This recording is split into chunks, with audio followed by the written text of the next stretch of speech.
Sa mga sports-minded, ito na. Yan, diba?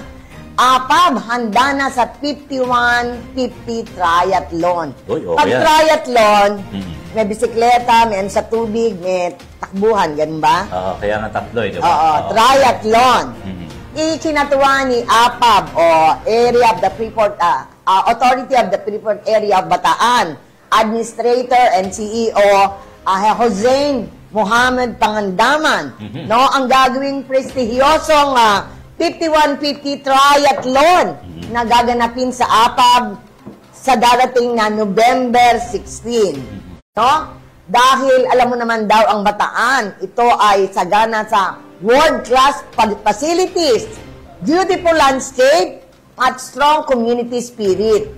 At natitiyak umano niya na ang pagkakaroon ng 51-50 triathlon na ay maglalagay sa APAB bilang premier destination that will spur tourism growth sa probinsya.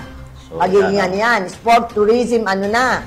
Diba? Hindi lamang sila dadalo doon, kundi makikita pa nila ang kabuuan ng Bataan at lahat ng places dito ay mabibisita na ng mga darating na sasaling participants.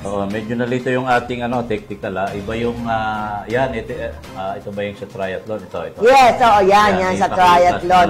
Yan yung sa triathlon. Yan sa triathlon. Nakita mo naman, andun si CEO, no? Administrator Jose Mohamed Pangandaman. Medyo magkamukha kasi. Yung isa kasi, yung sa na-flash kanina sa APAB and PESA yun. Si Bing Kim. Iba naman yun. Spokesperson ng si Bing Kim po yun. So, yan nakita. Yan, si ano yan? Si Hazel Kate, no? Si Hazel Kate. Ang magandang si Miss Hazel Kate. Yan.